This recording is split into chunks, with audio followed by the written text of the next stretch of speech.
walking. People are afraid of the weather changing and all that. But no matter how you become afraid, what can you do about the uncontrollable? So there are things that make us unhappy. They are uncontrollable, and there are those that are controllable anyway.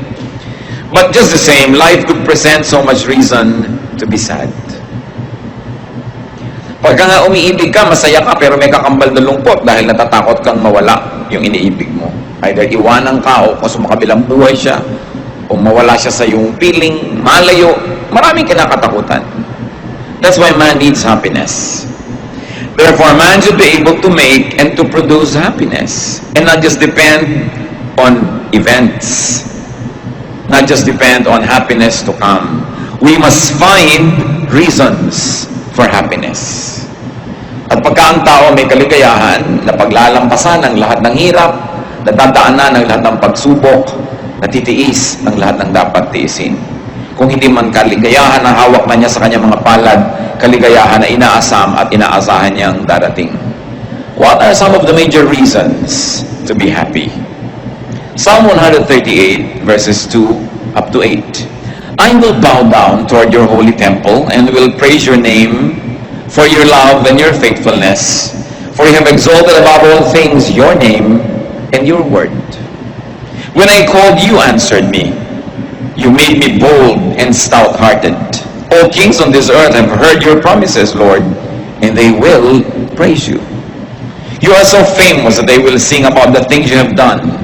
Though you are above all of us, you care for humble people, and you keep a close watch on everyone who is proud. I am surrounded by trouble, but you protect me against my angry enemies. With your own powerful arm, you keep me safe.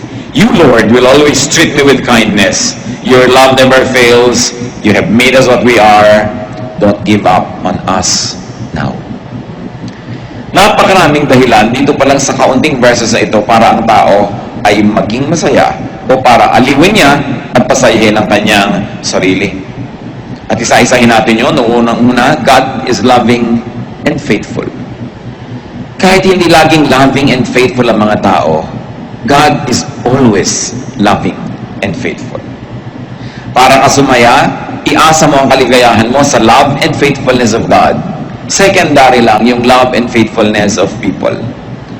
The love and faithfulness of people can make us happy in a very unique way. But the love and faithfulness of people can be threatened. The love and faithfulness of people can change. Salamat na lang kung hindi nagbabago. Lagi tayong mahal ng mahal natin, matapat sa atin yung pinagtatampatan natin. Pero ganun pa man, kung hindi man yan mangyari, pag inuuna mo na laging isipin that God is loving and faithful, at inuuna mo ang relasyon mo sa Diyos, dumating man o umalis sa mga tao, maging matapat man sila o hindi, you are steady. You are shaken, of course, but you are never broken. You are never totally destroyed when God is in the center of your life. Because of God, people could be loving and faithful too. Kung ang Diyos na lumikha sa atin at ang Diyos na may Espiritu na nakatira sa atin ay mapagmahal at matapat, therefore, lahat ng taong tinatahanan ng kanyang Espiritu ay kaya ring maging mapagmahal at matapat. At kung marami tayong kalungkutan na tinatamasa dahil hindi tayo mahal o hindi matapat sa atin ang mga minamahal natin, dapat baliktarin natin yon. We cannot control other people, but we can control ourselves. So let's be happiness factories. Meron kayong dapat pagtapatan, maging matapat kayo. Meron kayong dapat mahalin, mahalin ninyo. Para yung inyong pinagtatapatan at minamahal, sumaya. At nabawasan ninyo sa pamamagitan ng pagkilos ng Panginoon sa ating buhay, ang numero, ang bilang ng mga taong malungkot at mga taong nababagabag. At dahil kumikilos din ng Diyos sa ibang tao, sila man maaaring maging paraan ng Diyos, kasangkapan para tayo'y mahalin ng Diyos through them. Therefore, open yourself to people's love. Because when you open yourself to God's love, you inevitably open your heart to love others, and you inevitably open your heart to accept the love of others. And then you are in the way of happiness. May mga daan, alam nyo, busy, may mga daan, hindi halos nadadaanan. Yung pag-ibig, yung kasiyahan, may dinadaanan din yan, dapat nandun ka. Sa kalsada na yung katumira, sa address na yun.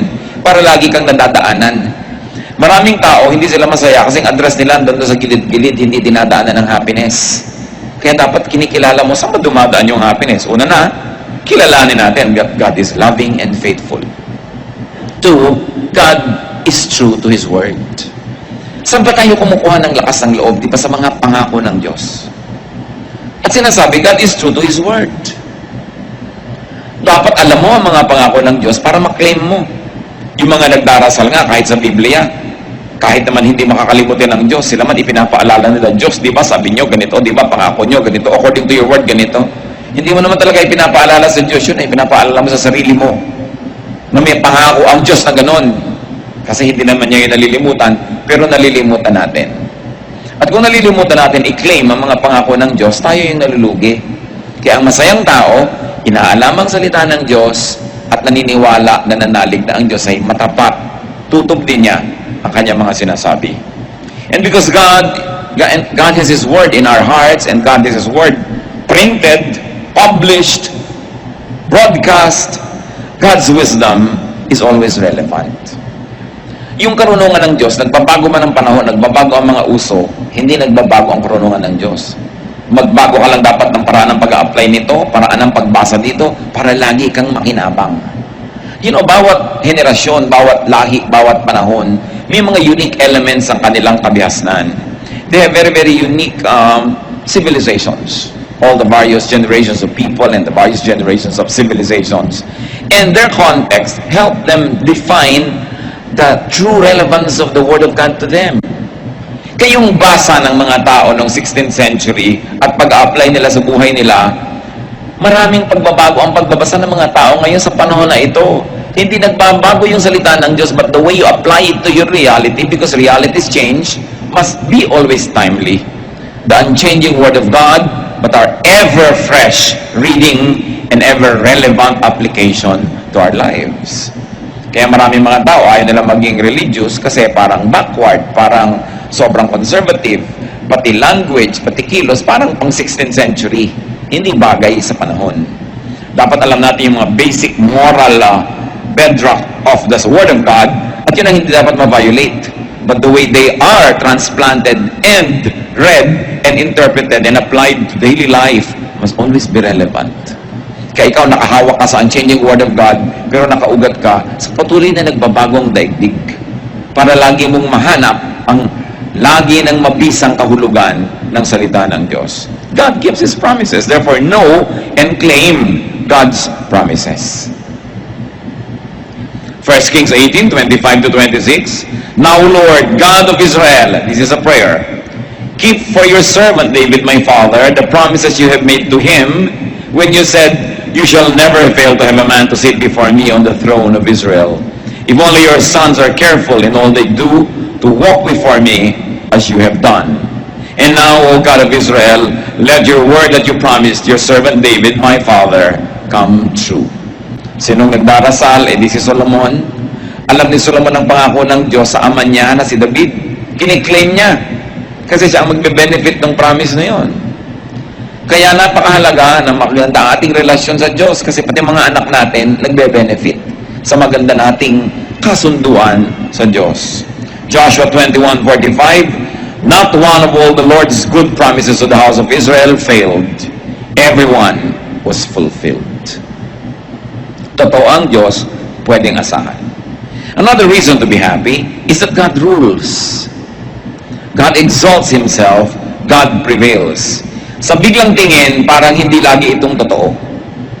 Pero yan ang dapat mo ngayong malaman kung paano i-apply sa buhay, na kung sa tingin mo na practical, parang ang naghahari kumisan ay kadiliman, pero alam mo na Diyos talaga ang tunay na naghahari. At ang mga paghahari ng kaguluhan, mga kadiliman, ay pansamantala. At ito ay haharap sa paghukom ng Diyos. Kaya ang dapat, lagi ka nang nasa panig ng totoo, sa panig ng tama, para hindi ka natatakot na humarap sa Diyos. Psalm 138:4-5, may all the kings of the earth praise you, O Lord, when they hear the words of your mouth. May they sing of the ways of the Lord, for the glory of the Lord is great. So ang idinedeclare dito is a submission of human kingdoms and human rulers, human ways and systems to the ways of God. At tayo, bagamat mayroong present mindset, meron din dapat tayong eternity mindset. that you process everything according to how it happens in your time, but you also contextualize it in the way it had been effective in the past, and it will continue to be effective in the future and in eternity. Ang nangyayari sa atin, may isa, dalawa, tatlong araw, sometimes tayo hindi nakakaintindi, pero hindi natin dapat ipako yung pananalig natin doon sa mga konting panahon na yun. Yung ating mga panahon na hindi natin nauunawaan ng Diyos will just be tiny dots in an otherwise long, happy line when we finally understand. Kaya ang sabi sa New Testament, now I know in part, but then I shall understand fully, even as I have been fully understood. Our knowledge is imperfect, and our prophecy is imperfect. But when the perfect comes, the imperfect will pass away.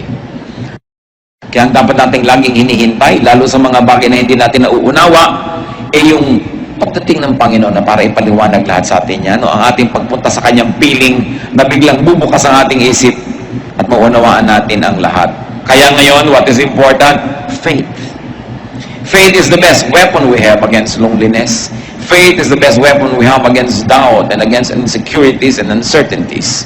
Because faith is the assurance of things hoped for. It is the evidence of things not seen. That's why people are saved by faith, not by their knowledge. Kasi yung alam mo, syempre, mananalig ka na doon. Pero hindi mo naunawaan na nanalig ka, yun ang hinahangaan ng Diyos at pinapahalagahan. Hindi naman ibig sabihin na mamuhay tayo sa ignorance na wala tayong naiintindihan. But for the few things that are not clear, when I was a child, sabi nga sa Bible, I thought like a child, I reasoned like a child. And now we are in a childhood state. When it comes to terms of eternity, what is the lifetime of a human being? 90 years? 100 years? We will never become adults spiritually. We are like children. But sabi niyo ganon, now the time I become a man, I give up childish ways. There will be changes. And those changes are the what we aspire for when we will finally comprehend the things that are beyond our minds at present. Another reason to be happy, according to what we have read, is that God answers prayers. Sumasagot ang Diyos. Pero bakit maraming sinasagot ng Diyos, hindi pa rin sila masaya? Because they want only a yes answer from God. Kaya hindi sila masaya. Pero pag Diyos ang sumagot, yes is a blessing, no is a blessing, wait is a blessing. Because God is always true and God is always loving. Therefore, His no is His best way of loving you at times. Nagiging malungkot tayo kasi conditional yung happiness natin pag ang sagot, yes. Pero itong tandaan natin mga kapatid, pag Diyos ang sumagot ng no, yun ang the best. Because God knows best. And God can say, wait. And so when God says wait, you wait. Huwag kang masyadong mainipin. Iba ang panahon ng Diyos sa ating panahon. And God's timing is always perfect. Marami tayong lungkot dahil sa inip.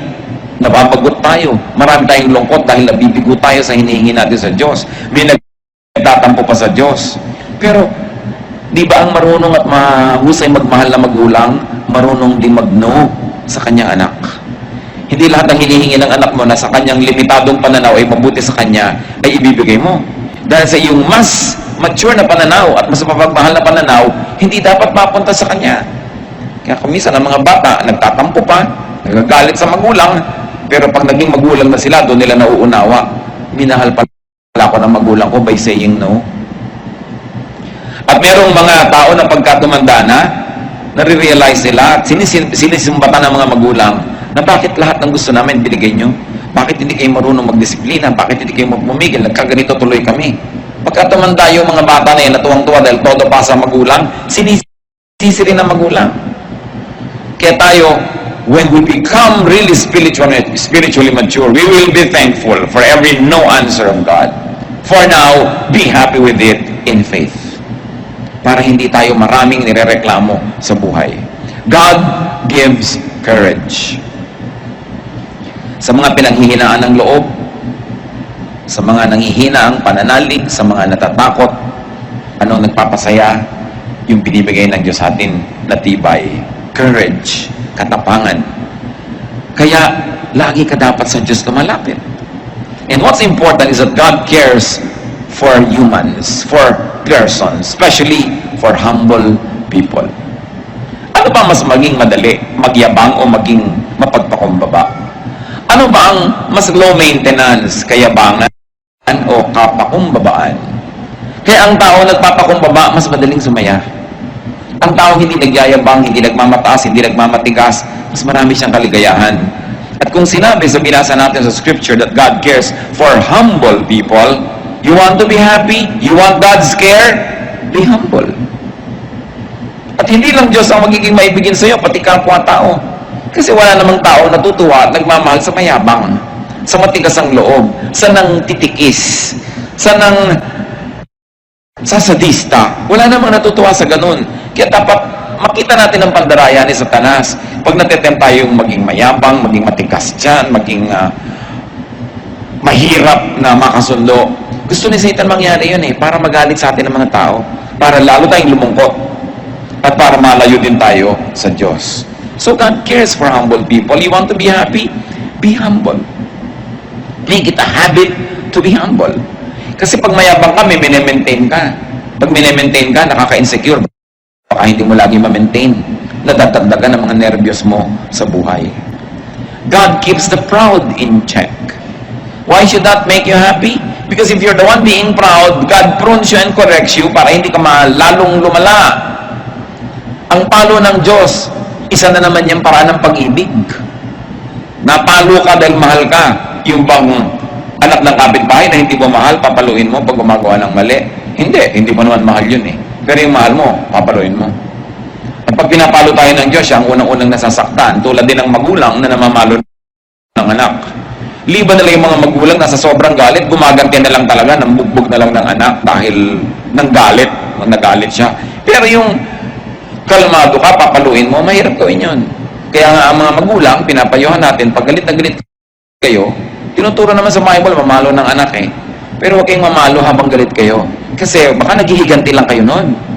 Baka it is the evil nature that was insulted or challenged, and now you're trying to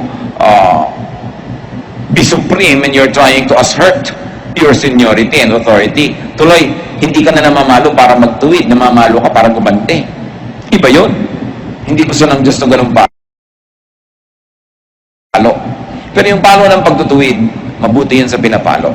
Ngayon, kung ikaw si mayabang, na humble ka, na walang ka na ipinagyayabang mo, pero anak ka ng Diyos, masaya ka dapat. So pwede mong sabi, Lord, salamat, napahiya ako, salamat, kinapos ako, salamat, na humble ako. Kasi nalilibang na ako, nakakalusot ang mga kayabangan ko, akala ko pwede na. Akala ko, deserve ko kasi yung ganong mga kayabangan. So, pagka ikaw napalo, pasalamat ka. Pero bakit pa rin tayo magiging masaya that God keeps the proud in check? Kasi kung tayo yung api, kung tayo yung nagpapasensya, tayo yung na-damage sa mga mayayabang, alam mo na hindi naman sila ito-tolerate ng Diyos sa matagal. Hindi kailangang ikaw ang magtuwid sa kanila, hindi kailangang ikaw ang sumira sa kanila. Ang Diyos ang bahala sa kanila. Ang sabi ng Panginoon, vengeance is mine, I will repay. Anong kaligayahan ang makukuha natin dyan? Na kahit kuminsan may mga taong akala mo ang yabang-yabang, akala mo inaapi-api ka, you don't put it upon yourself to be vindictive. Hindi ikaw kailangan magplano ng pagganti. Ikaw tuloy na spare from a lot of trouble and even consequences of having been vindictive. Kaya napakainam yung ipinapasa Diyos mo ang maraming bagay. Siyempre, kung talagang naapi ka at kailangan mo mag-record sa batas, kaya nga may gobyerno, kaya may hustisya, because it's also an instrument of God to protect the innocent. No? Kaya napakahalaga ng mga Kristiyano, pinaglalaban kung ano yung tama, kung ano yung matuwid, kung ano yung makatwiran. Why else can we be happy according to the verses? Because God protects His people against angry enemies. Kung isa naman wala kang ginagawa, may nagagalit talaga sa'yo. Pero nakikita ng Panginoon ang lahat ng iyon. Sa Panginoon kayo magsumbong. Kung may mga tao nagagalit sa inyo at matapos yung magsaliksik ng inyong budhi, alam nyo naman na wala kayo talagang ginawa para magalit sila, then ipasa Diyos. Psalm 138:7, you stretch out your hand against the anger of my foes. With your right hand, you save me. Sa Diyos tayo magpaligtas. Sa Diyos tayo laging lumapit. Kung minsan kasi lalapit ka sa tao, nabibigo ka. O kaya, tutulungan ka niya pero hindi pala niya kaya. Kabiguan pa rin ang ending. But to trust God. And the Lord is always kind to His people. Lagi. Pag sinabing lagi, tulad ng ini-emphasize natin, kahit no yung answer, kahit na mamalo ang Diyos, kindness yun. At pag naunawa natin yan, na-absorb natin mga kapatid yung kahulugan ng God is always kind, no matter how people perceive God's dealings, that His love never fails, sasaya ka. Kung hindi pa totoo ang lahat ng ito, look mga kapatid, buhay pa tayong lahat. Ilang taon na kayo, ilang panganib na ang inyong dinaanan, ilang sakit na ang naranasan natin, ilang mga pagtatangkala ng iba na sirain tayo, pero look, buhay pa tayo. Isang malaking patotoo ng kabutihan ng Diyos. At kahit hindi ka pa rin buhay ngayon, sinabi nga, to live is Christ, to die is gain. Wala kang pwedeng puntahan na hindi nandun ng Diyos. Pasalamat ka pa rin. Kaya ang happiness mo, dapat walang pagsidlan. Walang kondisyon. Ano man yun, anak ka ng Diyos, everything that happens is a blessing to those who love God and are called according to His purpose. And even if we move to the next slide, God will be there. Yung greatest fear natin, death, should be the greatest liberator. Because we will at last be spiritually one with our God. Psalm 139 verses 7 to 8, where can I go from your spirit? Where can I flee from your presence? If I go to the heavens, you are there. If I make my bed in the depths, you are there. Sa pusudodan ng dagat, nandun ka. Sa kataas-taas ang langit, nandun ka. Paano kita tatakasan? Napakasarap na yung mga basic truths na ito laging maalala.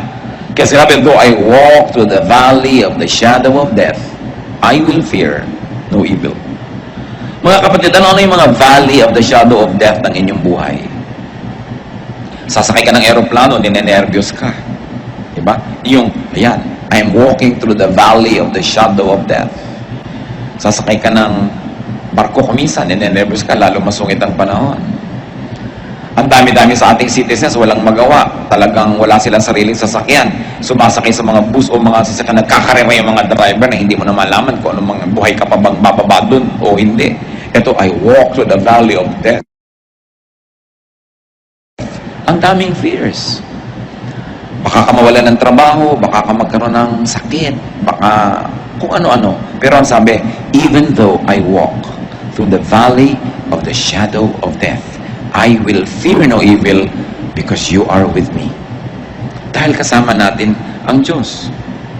Napansin nyo ba, 8 mga dahilan yan para sumaya, pero meron niyang isang common denominator mga kapatid. It is all God-based and God-centered. Lahat ng dahilan ng kaligayahan na yan, dahil sa Diyos, dahil may Diyos. Many people are sad because they seek happiness outside of God. Many people are sad because they seek happiness away from God. They seek happiness mostly from people and from things.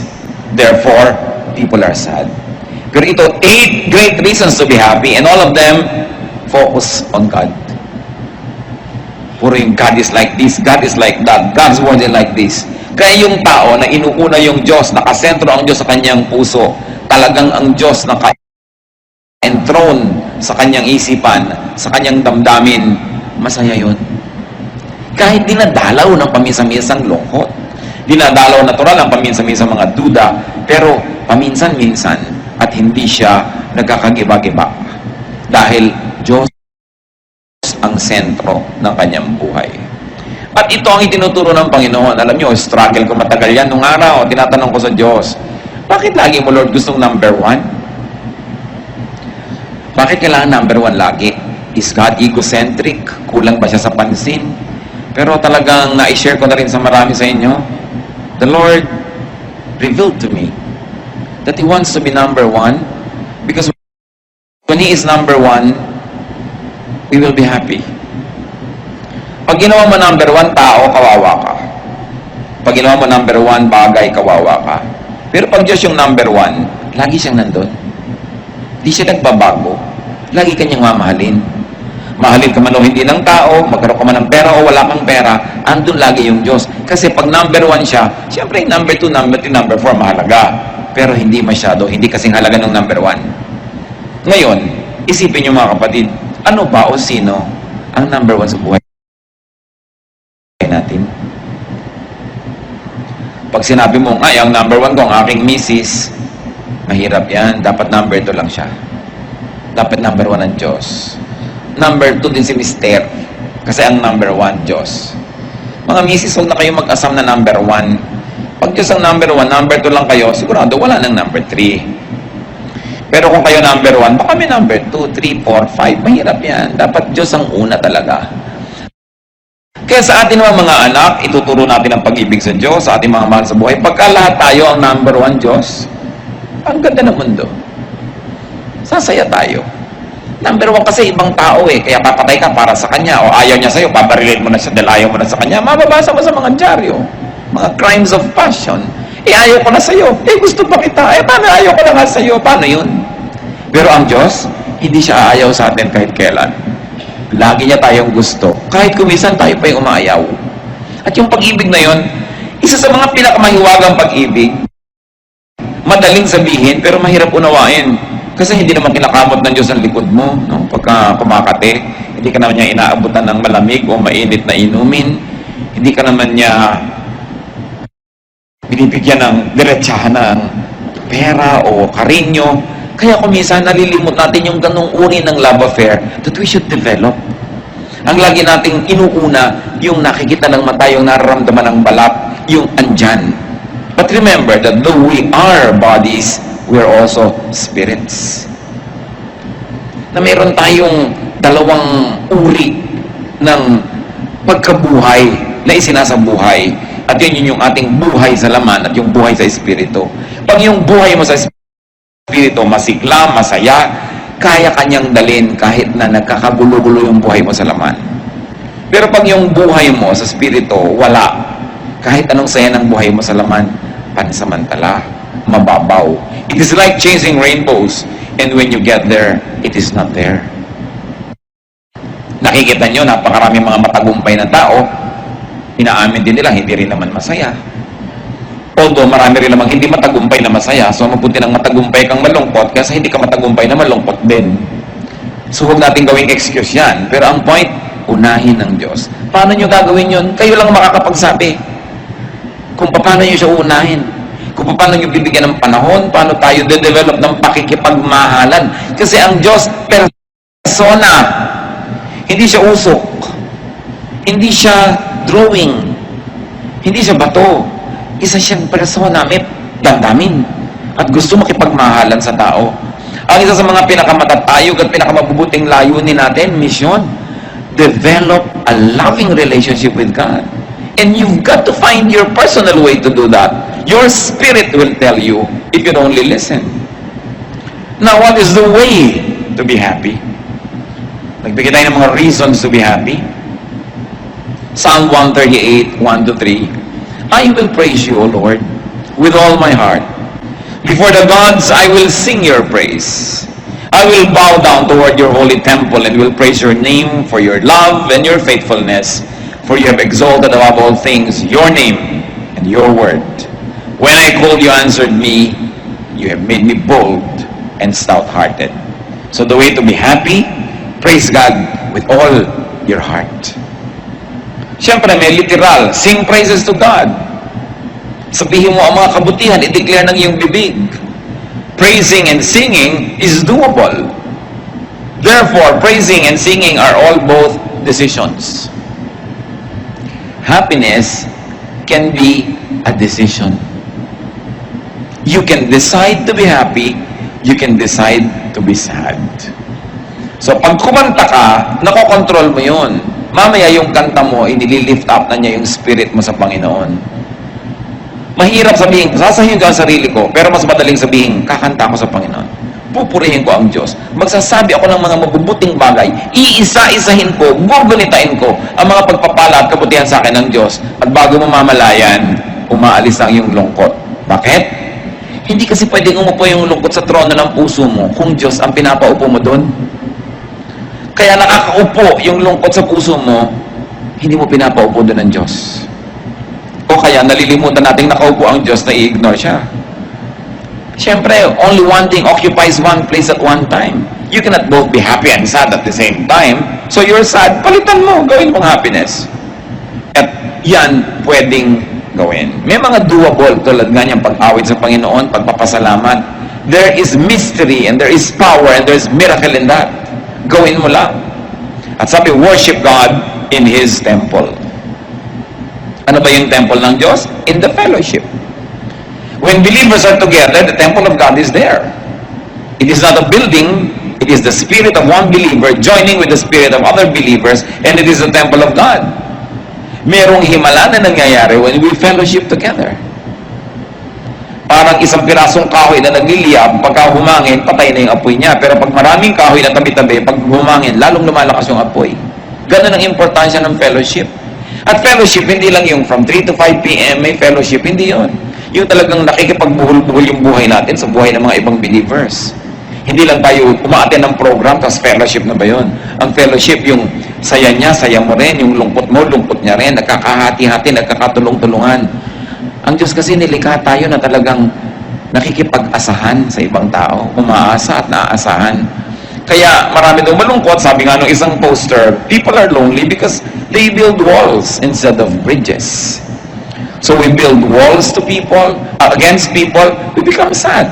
That's why we fellowship. Itinuturo yan sa Biblia, always fellowship. Kasi alam ng Diyos, maraming lungkot ang buhay. At maraming ligaya tayong matatamasa sa tunay na pakikipagkapatiran. Yung tunay na pakikipagpalagay ang loob at pakikipagtulungan. Hindi yung superficial lang. Hindi yung strict mo sa fellowship, ayaw na tuloy umaten ng iba. Hindi na sila pwede maging totoo. Pagtanggap, walang patakarang pagtanggap sa kapwa. Pagmamahal, pagtulong para siya umasenso, ma-develop, may saya dun.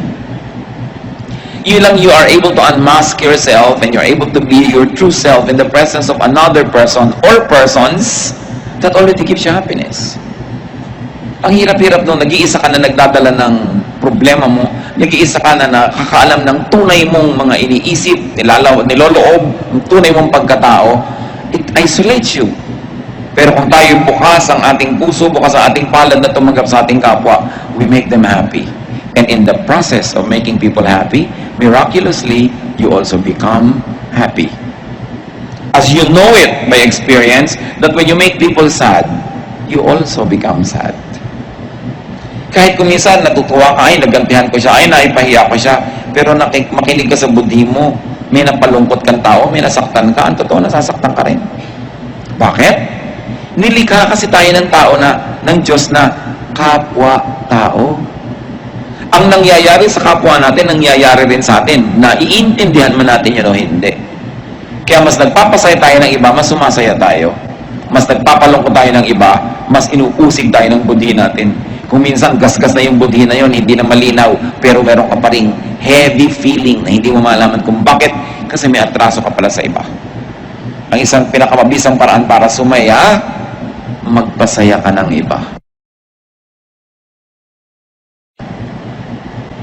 Sasaya ka sigurado. Magbigay ka sa gutom, magbigay ka sa mga bata, magbigay sa nangangailangan. Pero ang isang pinakamabilis lumungkot, magdamot ka. May nangangailangan, may ibibigay ka, pero pinagdamutan mo, natutuwa ka dahil yung pera mo hindi nagalaw, hindi ka naabala, pero may lungkot ka rin. Kung aaminin mo yun, may lungkot ka. So we go back to our basic humanity, that our happiness is in making other people happy. It is a true fellowship, true worship. So we worship God in His temple among the believers, and you worship God within you, because the Spirit of God is in your heart. Therefore, make peace with yourself. Pag sinabi mo yung self, ano yon? Yung Espiritu ng Diyos at saka yung flesh, magkasama, yun ang self mo. You make peace with yourself. You make peace with God who is in you. Makinig sa usig ng budhi, makinig sa konsyensya, at kailangan matuto ka rin na tanggapin ang iyong sarili. So that you are at peace with yourself. Pag ikaw ang number one nagre-reject sa sarili mo, dahil may iba kang gustong pagkatao, may iba kang gustong itsura, meron kang gustong ibang buhok, meron kang gustong ibang height, Hindi ka sasaya. Kasi you are not at peace with yourself. We are not perfect. We must move from glory to glory. We must improve and improve and improve. But you begin with accepting yourself. Maraming lungkot kasi we are on denial. Hindi natin ina-accept ang sarili natin. At pag hindi natin ina-accept ang sarili natin, paano natin na-accept ng iba? There is genuine liberation in being accepted and in accepting others. How else to be happy? Ask help from God.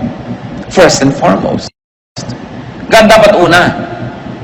Yung iba kaya lang nagdadasal pag wala nang magawang iba. Ay, wala na tayong pwedeng kailangan magdasal na lang tayo. Dapat unahin ang Panginoon. Because He answers prayers according to what we have read. Make God your first, not your last resort. And be humble, as we have said. The humble can be much, much happier. Because God is soft-hearted to the humble. James 4:6. But He gives us more grace. That's why Scripture says, God opposes the proud, but gives grace to the humble. In 1 Peter 5:6, humble yourselves, therefore, under God's mighty hand, that He may lift you in due time. Happiness is more easily attainable in humility. And as we have said, accept yourself. Accept your life. It doesn't mean na huwag ka na mag-ambisyon na improvein yan. It doesn't mean na huwag ka na magkaroon ng mga pangarap na makalaya sa kung anuman ang gumagapo sa iyo ngayon. But for the time being, accept your reality. Do what you can to change it for the better. But while the better is not yet achieved, be happy with your reality. Do not live in denial. Kailangan tanggapin mong eto ang buhay ko ngayon. Gusto ko napakarami sanang halamanan pero nakatira ako dito sa prasong bahay na ito. So maglalagay ako ng halaman sa lata ng floor wax. May halaman ka na rin. Hindi pa lang nga marami. You can alter your reality and you can create your reality. Yung mga Japanese, dahil sa dami nila, siksikan, dami ng populasyon, they have developed have privacy in the mind. Yung nasa loob lang nila yung privacy nila. Nasobrahan nga, kaya marami, nagpapakamatay nalulungkot masyado. Pero ibig sabihin, close your eyes and you can be alone though you're in a crowd. The way you think, the way you react to your environment will make you happy or sad. God made you as you are. Psalm 138:8, the Lord will fulfill His purpose for me. Your love, O Lord, endures forever. Do not abandon the works of your hands. So pinapaalala, nung umaawit dito, huwag mong pababayaan, Diyos, ako na ikaw naman ang lumikha. Ganito naman ako kasi nilikha mo kung ganito, di ba? Sino bang lumikha sa atin, di ba, Diyos? Pero dahil nga sa nangyari sa humanidad na nalayo sa Diyos, so minsan sa iba sa atin, mas malayo, mas malapit sa image of God. So lahat tayo dapat lumapit ng lumapit. Pero your basic humanness and humanity, hindi naman creator si Satan eh. It's God who created us. So, sabi niya, do not abandon the works of your hands. Ako, O Diyos, ay gawa mo. So, turuan mo ako kung paano ko mamumuhay nang mas na ako ay ako. Na hindi ako yung iba. Na hindi ko pinipilit maging iba ako kasi ako ay ako at gawa mo ako. Although, I will improve myself and I will continue to change from glory to glory, but I will begin with accepting na kayo ang gumawa sa akin. Kaya ako ganito, ginawa niyo ako. At kung tayo mga kapatid, ay magkakaroon din ng ganyang paningin sa iba. Kaya ganyan yung nanay mo, kaya ganyan yung tatay mo, kasi ginawa siya ng Diyos. Pero ginawa ka, pero anong reaction mo sa buhay? Kaya kung minsan sumasama yung ugali natin, ginawa kang ganito, pero nagre-react ka differently. That's why kahit parehong tao na merong basic na training, basic na childhood together, ano nangyayari? Nagkakaiba-iba sila. Kasi iba ang pagproseso mo, iba ang pag-react mo. Pero pag inuutusan ng magulang, nagagalit. Pero pag inuutusan, sumusunod agad. So, control your behavior. para lalo kang umasenso at bumuti. But you begin and not end with accepting yourself. Gawa ka ng Diyos eh. Ang daming kalungkutan kasi hindi mo ma-accept yun eh.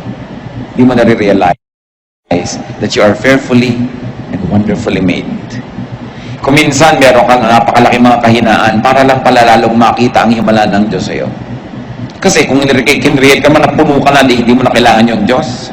Kaya mga kulang-kulang. Kasi gusto ng Diyos punan. Gusto ng Diyos na punuin niya ng punuin yan. Para habang lumalawig ang buhay mo, may fellowship kayo, meron kang continuing need for God. Kasi alam nyo to mga kapatid ha, pag sobrang lusog natin, nakakalimot tayo sa Diyos dumasal, pero madadasalin ka kung may sakit ka. Kung may sakit ang mahal mo sa buhay, lalong madadasalin ka.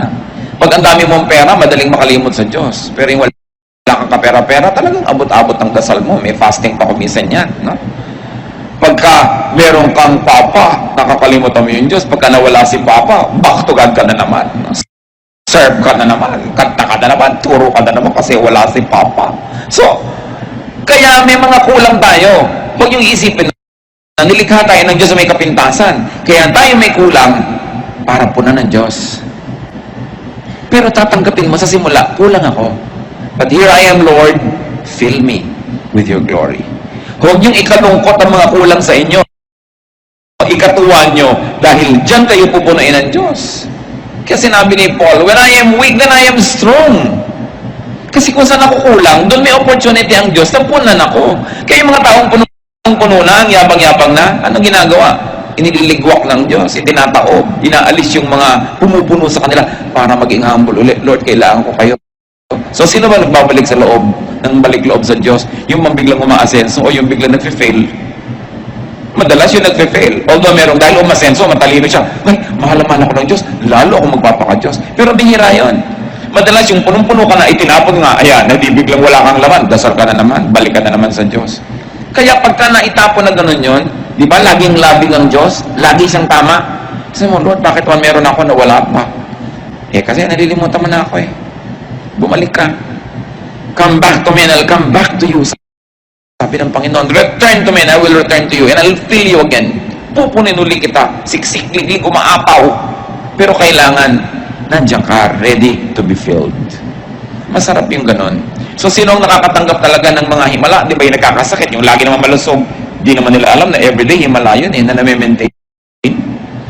Kaya, hindi ko sinasabing ibigin natin na maging kulang, maging may sakit, maging mahirap. Pero kung yun ang kalagayan mo ngayon, yun ang reality mo, huwag mo ireklamo, ipagpasalamat mo na may opportunity kang lumapit sa Diyos. At ang Diyos ay nalalapitan, at ang Diyos ay sumasagot sa panalangin, at pupunuin ka niya. Ngayon, ang panalangin at ang tunay na pananalig, hindi ka pa pinupuno, nagpapasalamat ka na because you know that God is faithful. Hindi nawawala yung lungkot mo. Hindi mo lang sinapsychologize sa sarili mo dyan. Ha? Totoo yan. Pinangahawakan. Kasi sa nananalig, ang iniisip pa lang niya, totoo na. Kaya faith is very important. It is very, very crucial. There is so much reason to be unhappy, but there's much more reason to be happy. There's a way to be happy. Praise God. What does it take to praise God? Count your blessings. Thank God and praise God. And when you do that, God will change your mood. Psalm 30, 11 to 12. You turned my wailing into dancing. You removed my sackcloth and clothed me with joy, that my heart may sing to you and not be silent. O Lord my God, I will give you thanks forever.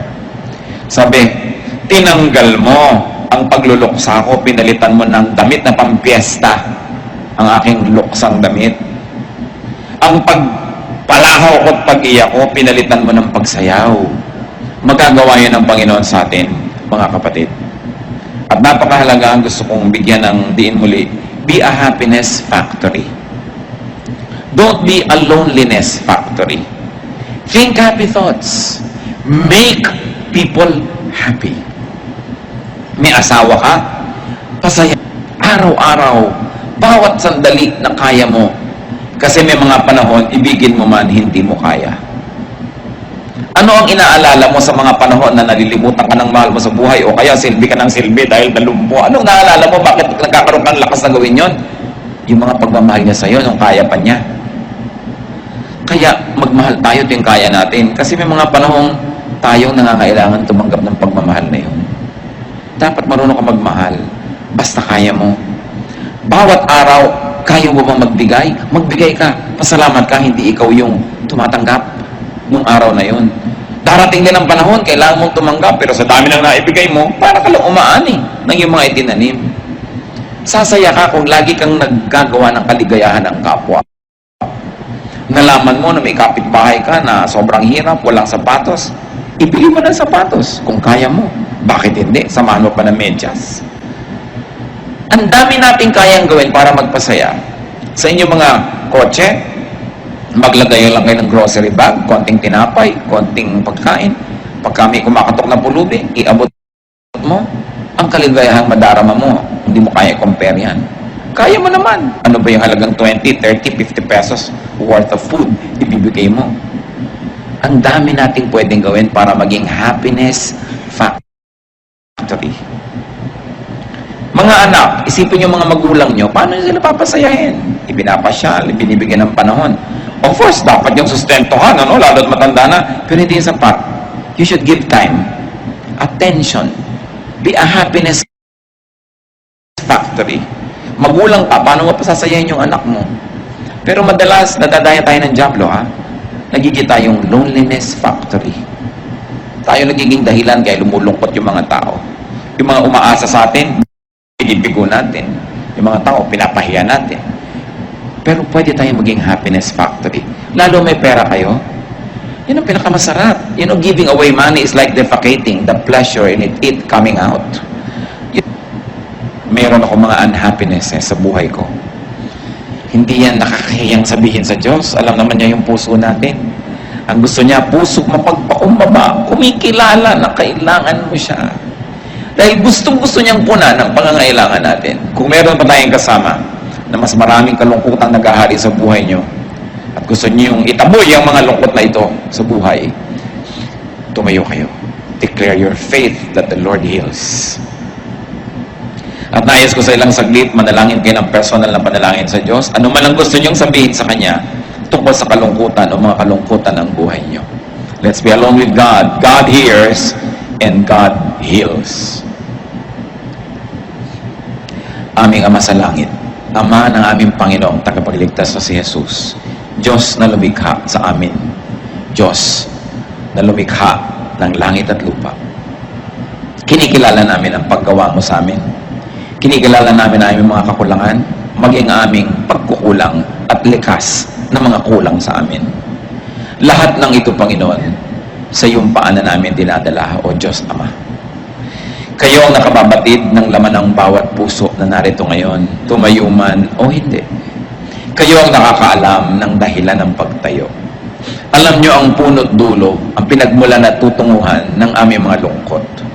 Dalangin namin sa iyo, Panginoon, pauwiin mo po ang mga ito sa iyong mapaghimalang paghipo sa aming puso. Bunutin mo ang mga malalalim na ugat ng kalungkutan sa aming buhay at palitan mo ito ng tanim na kaligayahan.